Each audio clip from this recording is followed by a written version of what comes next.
के हर हर महादेव, गंगा माता की जय। उसको मंजूरी दे दी है। हम लोगों को बड़ा हर्ष महसूस हुआ कि कम से कम योगी जी के कर कमलों द्वारा ये बहुत ही उत्तम कार्य उन्होंने किया। सबसे बड़ी चुनौती बेटा देखो ऐसा है कि हम लोग का कोई बिजनेस व्यापार तो है नहीं। हम लोग का जो कुछ है श्री गंगा माँ का चरण है। देर आए दुरुस्त आए कोई बात नहीं, लेकिन फिर भी यह इनके लिए सराहनीय काम है। यह अवश्य होना चाहिए जन्म। आज तक तो यही होता रहा कि मदरसा बोर्ड का इतना गठन हुआ, मदरसों में जो शिक्षा दी जाती है वो भी देश के खिलाफ दी जाती है और वहाँ लोगों का वही मुआवजा बना है। जो है जो मुआवजा मतलब जो मदरसा के जो शिक्षक हैं, जो मुल्ला हैं, उन लोगों का मौलवी है, उन लोगों का परमानेंट तनख्वाह बना हुआ है। यूपी की सत्ता में दोबारा वापसी के साथ ही बीजेपी अब अपने धार्मिक एजेंडे को आगे बढ़ाने में जुट गई है। उत्तर प्रदेश के अंदर साधु संतों के कल्याण के लिए बीजेपी ने बड़ा कदम उठाया है। दरअसल पार्टी ने यहां पर पुरोहित कल्याण बोर्ड का गठन किया है। उत्तर प्रदेश देश का पहला ऐसा राज्य है जहां पर धर्म के क्षेत्र में काम करने वाले लोगों के लिए पुरोहित कल्याण बोर्ड का गठन किया गया है और इस बोर्ड की जो मांग थी वो काफी लंबे समय से की जा रही थी। कल्याण बोर्ड का गठन हुआ है और उत्तर प्रदेश देश का पहला राज्य है जहां पर इस तरह के बोर्ड का गठन हुआ है। तो आप लोग क्या कहेंगे? आप लोग की पुरानी मांग थी, अब उसे योगी सरकार ने उस पर मंजूरी दे दी है।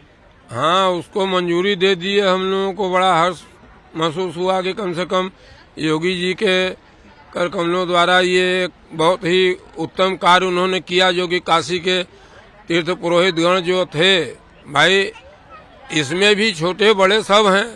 एक से एक हैं जिनके पास कोई कमी नहीं है, एक हैं जिनको रोज कमाना खाना है, बाप दादा का यही रोजगार है भाई, पुरोहिती का वृत्ति का। कोई आ गया तो हम लोगों को मिला 100 200 500, तो घर में उतना ही खर्च है। कोई आदमी घर में सरकारी नौकरी वाला तो है नहीं।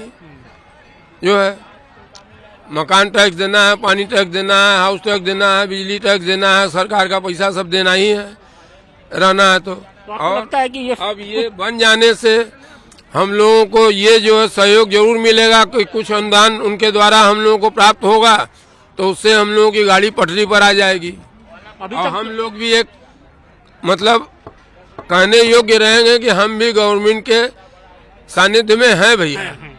अभी तक सिर्फ मदरसा बोर्ड और इस तरह के ही बोर्ड का गठन होता था, लेकिन अब पहली बार हिंदुओं के लिए हाँ, आज तक तो यही होता रहा कि मदरसा बोर्ड का इतना गठन हुआ, मदरसों में जो शिक्षा दी जाती है वो भी देश के खिलाफ दी जाती है और वहाँ लोगों का वही मुआवजा बना है। जो है जो मुआवजा मतलब जो मदरसा के जो शिक्षक हैं, जो मुल्ला हैं, उन लोगों का मौलवी है, उन लोगों का परमानेंट तनख्वाह बना हुआ है। और जबकि वहाँ के बच्चे पढ़ के निकलते हैं तो हमारे देश का विरोध ही करते हैं, कभी देश के पक्ष में नहीं बात करते। हमेशा उनको उल्टा ही सिखाया जाता है। जो है मदरसा बोर्ड में, ये तो मदरसा बोर्ड को ही भंग करके योगी को चाहिए कि सबको समान शिक्षा अधिकार भारत में जैसे सब दिया जा रहा है वैसे इनको भी स्कूलों में भेजा जाए। तो मतलब आपको लगता है कि पहली बार किसी सरकार ने आप लोग के बारे में भी सोचा? बिल्कुल सोचा है, बिल्कुल सोचे। योगी जी थे जो कि सोच लिए, नहीं और कौन सोचता है। सरकारें तो इतनी आई गई है, 60 साल से 70 साल से कांग्रेस ने राज किया, केवल चमारों और मुसलमानों पर जो है वही राजनीति की और हमेशा ब्राह्मणों को जो है कटघरे में खड़ा किया। सबसे बड़ी चुनौती बेटा देखो ऐसा है कि हम लोग का कोई बिजनेस व्यापार तो है नहीं। हम लोग का जो कुछ है श्री गंगा माँ का चरण है और ये है आकाश बुट्टी, कभी घनी घना, कभी मुट्ठी बचना, कभी बहु मना, तो कभी 150 100 200 1000 500 मिल जाता, कभी 10-20 मिलना मुश्किल हो जाता। इसी से अपने बच्चों का परिवार का पालन पोषण करते हैं और 2 महीना 2-2.5 साल तो हम लोग डाउन में कैसे हम लोग जिए कोई पूछने नहीं आया।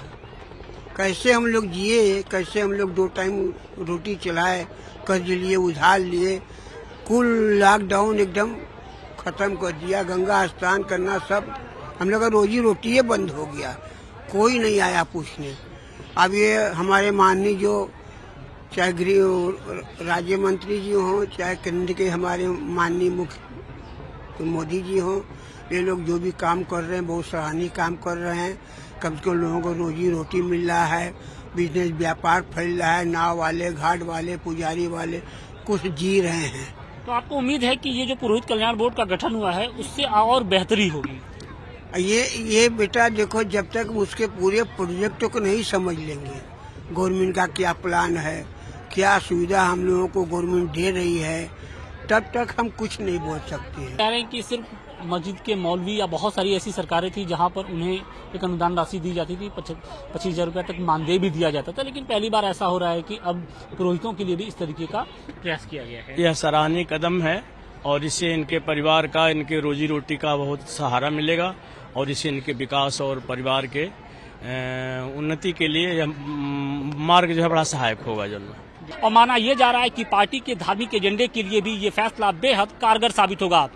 इसके पहले कार्यकाल की अगर बात करें तो अयोध्या में मंदिर निर्माण के साथ ही काशी विश्वनाथ कॉरिडोर का निर्माण किया गया था, और अब दूसरे कार्यकाल में जिस तरीके से पुरोहित कल्याण बोर्ड का गठन किया गया है उससे पार्टी ने अपना एजेंडा साफ कर दिया है। माना यह जा रहा है कि जिस तरीके से पार्टी ने इसकी शुरुआत की, आने वाले दिनों में कुछ और बड़े कदम उठाए जा सकते हैं।